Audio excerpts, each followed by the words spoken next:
Hi Jesse, you're here in Washington D.C. Is this your first time here, seeing the Occupy movement? What's going on? Yeah, it's my first time here visiting the Occupy movement. I've been to D.C. only once before, but very short amount of time. So it's really interesting to spend some time in D.C. and see how the theater of power looks from the inside. You know? Wow. So what do you think about the movement? I mean, we're right across from McPherson Park and Square, and how's it going over there? It's a thing of beauty. I'm really proud of what these guys are doing. You know what? A lot of different locations have had to play catch up with Occupy Wall Street in New York. There was some planning involved. We've been there longer than them. So to see how quickly they've hit the ground running and been able to accomplish so much, it's really inspiring.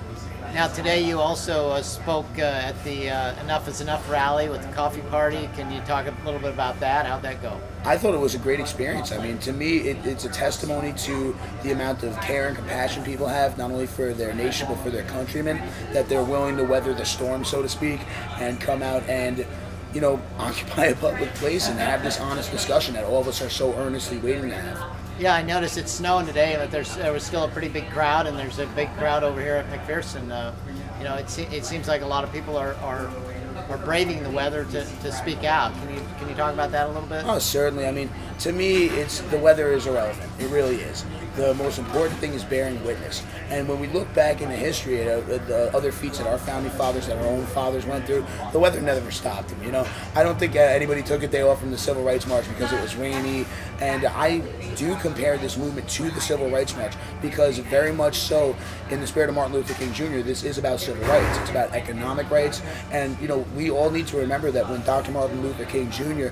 was passed away, as sadly as that happened, that he was talking about labor rights. He was talking about economic rights. So to me, it's very important that we stress those issues, and it's also very important that we remind those people who take offense to the word social justice that that's exactly what this country stands for. We have a strong history believing in social justice. Our Constitution is a social contract for governance of social justice. And anybody who tells us that the Founding Fathers really believed in no regulations and low taxes, you know, they're doing a disservice to the history of this country by putting words in their mouth. Now, can you give a little synopsis of your speech today at the Enough is Enough rally? Because there were some really interesting points you made there. Well, you know, the thing I really wanted to communicate today was honesty and dishonesty. And in order to be able to solve the complex problems this country's facing, we need to have that honest discourse. At the same time, we should call out loudly the people who are engaging in dishonest discourse, because as I've said before, it does a disservice to the conversation we're trying to have. So if people come into this conversation with the intention to slander or to smear or to misrepresent the truth, then we need to call them out and call them out loudly, because what they're doing is very ugly work and it's very dishonorable. Let me address that directly. In the last couple of days, Andrew Breitbart and his big government organization has tried to engage in a campaign to discredit Occupy Wall Street. Can you talk about that? Talk about that whole strategy of his and what you think it shows? It shows that the man has no character. It shows that the man is unscrupulous and he will do anything to achieve the goals for which he's employed. I strongly believe that the reason that these guys don't want to talk about big banks, he doesn't have a website that says big bank or a big insurance or a big war machine. He's interested in busting working class people because that's what they pay him to do.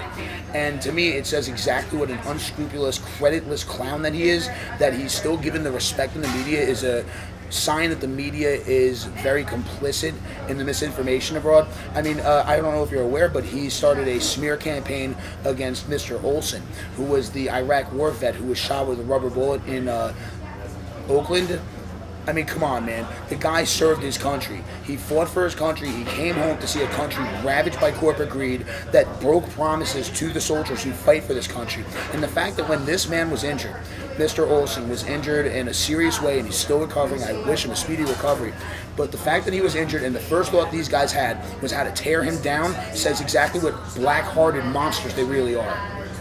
So, what is Occupy doing about about that as far as the movement. I mean, what do you want to see come out of the movement with regard to the media specifically in this case? You know, it's really funny.